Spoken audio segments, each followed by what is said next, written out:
வணக்கம். இந்த ஷோலே அப்படிங்கிற ஒரு படம் நம்ம எல்லாரும் பார்த்துருப்போம்.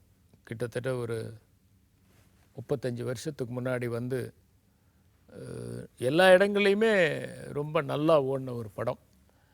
ஆனால் அந்த படத்தினுடைய தீம் பார்த்தீங்கன்னா, அகிரா குரோசாவா எடுத்த 7 சாமுராய்ஸ் அப்படிங்கிற படத்தினுடைய ஒரு தீம் தான் அதில்.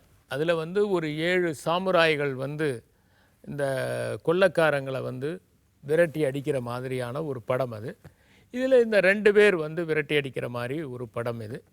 இந்த படம் பயங்கரமாக ஓடினது. நான் கேள்விப்பட்டேன், சத்யஜித் ரேவே இந்த படத்தை ஒரு 5 முறை பார்த்தாரு அப்படின்னு. ஒரு கமர்ஷியல் மூவியாக இருந்தால் கூட அது அவ்வளோ ஒரு சுவாரஸ்யமாக எடுக்கப்பட்ட ஒரு படம்.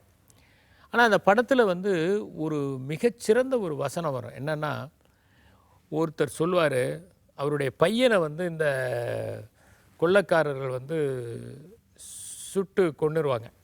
அப்போ அவர் சொல்லுவார், உலகத்திலேயே மிக மிக பாரமானது எதுனா ஒரு தந்தையின் முதுகின் மேல் இருக்கக்கூடிய மகனின் பிணம் அப்படின்னு சொல்லி. எப்போவுமே ஒரு தந்தை வந்து தான் இறந்து போகணும், தனக்கு பின்னாடி மகன் வாழணும் அப்படின்னு தான் எதிர்பார்ப்பாங்க. நார்மலாகவே விஷயம் என்னென்னா, ஒரு குடும்பத்தில் தாத்தா செத்து போய், அப்பா செத்து போய், மகன் செத்து போய், இந்த ஆர்டர் கண்டினியூ ஆனால் தான் நல்லது. ஜென் கதை ஒன்று உண்டு. அதில் என்னென்னா, ஒருத்தன் போய் கேட்பான், எனக்கு ஏதாவது நல்லது சொல்லுங்கள் அப்படின்னு. சொல்லுவார், ஒன்றும் இல்லை, உங்கள் குடும்பத்தில் தாத்தா செத்து போவார், அப்பா செத்து போவார், மகன் செத்து போவான், அதுக்கப்புறம் பேரன் செத்து போவான். ஏன்னா செத்து போகிறதே சொல்கிறேன், இதுவாக நல்ல விஷயம். இந்த ஆர்டரில் செத்தாதான் நல்லது, இந்த ஆர்டர் மாறினா தான் பிரச்சனை அப்படின்னு.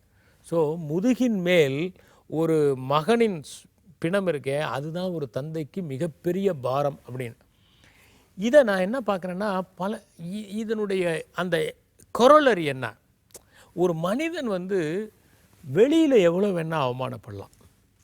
அவன் போகிறான், சமூகத்தில் பலர் சந்திக்கிறான், ஆஃபீஸில் ஃபைலை தூக்கி எறிகிறாங்க, அசிங்கப்படுறான், பஸ்ஸில் எவனோ ஒருத்தன் திட்டிட்டு போகிறான், ரோட்டில் எவனோ ஒருத்தன் அவன் வந்து மோதிட்டியோ வீட்டில் சொல்லிட்டு வந்துட்டியா அப்படின்ட்டு அவன் போகிறான். இது மாதிரியான விஷயங்கள் நிறைய நடக்கும். ஏமாற்றங்கள் ஏற்படும், அவமானங்கள் ஏற்படும். ஆனால் அவனுக்கு நேரக்கூடிய மிகப்பெரிய அவமானமே என்னென்னா, அவன் வீட்டில் நேர்ந்தாதான். சில பேரை நான் பார்த்துருக்கேன், உலகமே போற்றும். அந்த ஆள் வீட்டை விட்டு கால் எடுத்து வெளியே வச்ச உடனே, அந்த வீதிக்கு வந்த உடனே இந்த சமூகம் மரியாதையாக கொடுக்கும். ஆஹா, எவ்வளோ பெரிய ஞானி, எவ்வளோ பெரிய மேதை, எவ்வளோ பெரிய அறிஞர் அப்படின்னு. ஆனால் சொந்த வீட்டில் பார்த்தீங்கன்னா கொஞ்சம் கூட மரியாதையாக இருக்க. அதனால் அவங்க வீட்டுக்குள்ளே போகும்போது அவங்க நரகத்தை அனுப்பிச்சிருவாங்க. எவ்வளோ சாதித்து என்ன பிரயோஜனம்? அவங்களுடைய வீட்டில் அவமானப்படுவதைப் போல மிகப்பெரிய கொடுமை வேறு எதுவுமே இருக்க முடியாது. சொந்த வீடு தான் ஒரு மனிதனுக்கு மிகப்பெரிய அங்கீகாரம். உலகமே புறக்கணிக்கலாம், ஆனால் அவன் என்ன பண்ணுறான், அந்த வீடுங்கிற மடியில் வந்து விழறான், ஆறுதல் தேடி, அரவணைப்பு தேடி. இதை நாம் இன்னும் கொஞ்சம் விரிவாக பார்த்தோம்னா, மிகப்பெரிய அறிஞர்களுக்கு கூட இந்த பிரச்சனைகள்லாம் இருந்திருக்கு. இப்போ பெர்னாட் ஷா வந்து உலகத்தால் மதிக்கப்பட்டார், ஆனால் அவருடைய மனைவி அவரை கொஞ்சம் கூட மதித்ததே கிடையாது. ஒரு முறை பெர்னாட் ஷா சொன்னார், ஆண்கள் தேர்ந்தெடுப்பதில் கெட்டிக்காரர்கள், பெண்களுக்கு தேர்ந்தெடுக்க தெரியாது. அந்த அம்மா சொன்னாங்க, உண்மைதான் அப்பா, இது ஒன்றையாவது நீ ஒத்துக்கிட்டே. ஆமாங்க, நீங்கள் என்ன தேர்ந்தெடுத்தீங்க, நான் உங்களை எல்லாம் தேர்ந்தெடுத்தேன் அப்படின்னு சொல்லி அந்த அம்மா சொன்னிச்சு. பல நேரங்களில் இது மாதிரியாக வீடு புறக்கணிப்பது, மகன் புறக்கணிப்பது, உலகமே கேட்கும், சொந்த பையன் கேட்க மாட்டான். இவர் உலகத்துக்கே அட்வைஸ் பண்ணுவார், ஆனால் சொந்த பையன் தருதலையாக இருப்பான். இதுதான் அவருக்கு நிகழக்கூடிய மிகப்பெரிய அவமானமாக இருக்க முடியும். நான் பார்த்துருக்கேன், இந்த கிராமங்களில் வந்து அப்பாவை பையன் அடிக்கிறத பார்த்துருக்கேன். அது மாதிரி ஒரு கொடுமை கிடையவே கிடையாது. சில நேரங்களில் மிகப்பெரிய தண்டனை என்னென்னா, ஒரு பையனுக்கு அவங்க அப்பாவை யாராவது அடிக்கிறத பார்க்குறது தான். அதை விட ஒரு கொடுமை ஒரு மகனுக்கு இருக்கவே முடியாது.